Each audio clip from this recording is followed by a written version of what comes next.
Hürmetli vatandaşlarım, yuqori leksiyaning davomi. Biz ham Çavuşanga avval hujum qilish bilan zarb beramiz. Lekin bizning hozir deydiganimiz sinoq ilib borma, yadro raketasi ishlatma, texmi ko'p harakat qilishga urinma. Kim Jong-un bu nuqtani tushunadi deb hisoblayman. Jungo haqiqatan mushu jihatda Çavuşanga besim ishlatyapti. Koreya mundaq hesaplandı. Çavuşan 4. ayının 25. günü Çavuşan'da armiya kurulgan günü münasebetlik 6. qatam yadro quralını sınaq qılmaqçı. Hem de qit'alar ara uçadigan raketani 4. qatam sınaq qılmaqçı bolawatıdı. Prezident Trump haftanın 1. günü Washington'da muhim Devletlerin Birleşken Devletler Teşkilatı'nın Bexatarlik Komiteti turuşluq vekillerini qabul qilganda bundaq ko'rsatdi. Biz neçe 10 yıldan beri kişiler Çavuşan meselesini görüp durup görmez ki saldı. Bugün bu meseleni hal kıladigan vaqt yetip geldi. Neçe yıllardan beri kişiler Çavuşan meselesini görüp durup görmez ki saldı. Bugün bu meseleni hal kıladigan vaqt yetip geldi. Prezident Trump yanımında ko'rsatdi. Çavuşan meselesi bu dünyanın meselesidir. Prezident mundaq ko'rsatdi. Bexatarlik komiteti Çavuşanning yadro qurollari turlariga va raketa sinoq qilish turlariga texmi ko'p va unumli jazo berishga tayyor turishi lozim. Neki hali mundaq ko'rsatdi. Çavuşan meselesi xalqaro jamiyatda navbatda to'liq ittifoqlashdi. Jungo haqiqiy ko'ngil bo'lishni ifodaladi. Jungoning Çavuşanga ishlatgan besim hozir rol o'ynayotdi.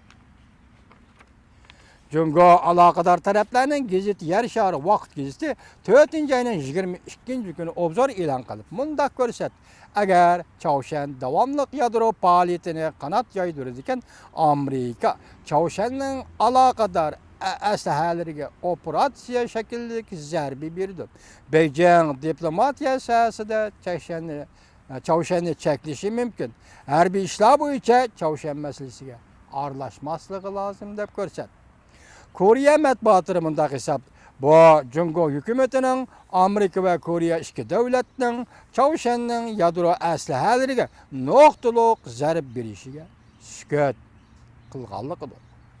Koreya Jongyangribo gazeti Koreya Tashqi ishlar ministrligining uchurlaridan naql keltirib mundaq ko'rsatdi. Mundaq ifoda bildirish biron tasavvur qilg'ili bo'lmaydigan ahamiyatli bir ilgarilashdir. Yer shari vaqt gazeti yani nima deydi? Agar Amerika Koreya armiyasi 38. paralladan o'tib Çavuşanga quruqliqdan hujum qiladigan bo'lsa, Çavuşan hokimiyati bevosita ag'diradigan bo'lsa, Jungo harbiy jihatda aralish lozim. Amerika Qo'shma Shtatlarining davlat ishlar kotibi Tillerson mushabti juma kuni Birlashgan Davlatlar Tashkilotining Bexatarlik komiteti alayda bir yig'in riyosatchilik qilib, Bexatarlik komitetining navbatdagi tadbirlarining ta'siri zo'r darajada joriy qildirish to'g'risida muhokama olib bordi.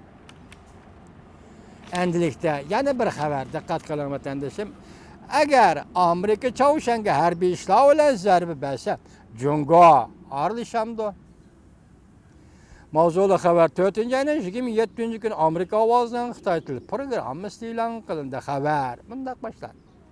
Washington Çavuşan yerim orling vaziyati kun sayin jiddiylashayotgan bir paytda Amerika Qo'shma Shtatlarining prezidenti Trump bunday ko'rsatdi. Hozirgi vaqt Çavuşan masalasini hal qiladigan vaqtdir. Haftanın 3. günü Prezident Trump hükümetinin yuqori darajadagi amaldorlari ayrim holda Oqsaroyda Çavuşan masalasi to'g'risida doklad berib o'tdi. Go'yo Çavuşanga qurol ishlatishga tayyorlik qilgandek bo'ldi. Agar Amerika Çavuşanga harbiy jihatda zarba beradigan bo'lsa, Pyongyang qandaq o'ch elish tadbiri qo'llanishi mumkin. Jungo urushga aralashamdi. Amerikada Çavuşan va Jungo masalasini tadqiq qiladigan yuqori darajalik mutaxassislar bu masalaga qandaq qaraydi? Çavuşan yerim orli navbat urushning tumallari qaplab turibdi. Çavuşan yerim orli navbat urushning tumallari qaplab turibdi.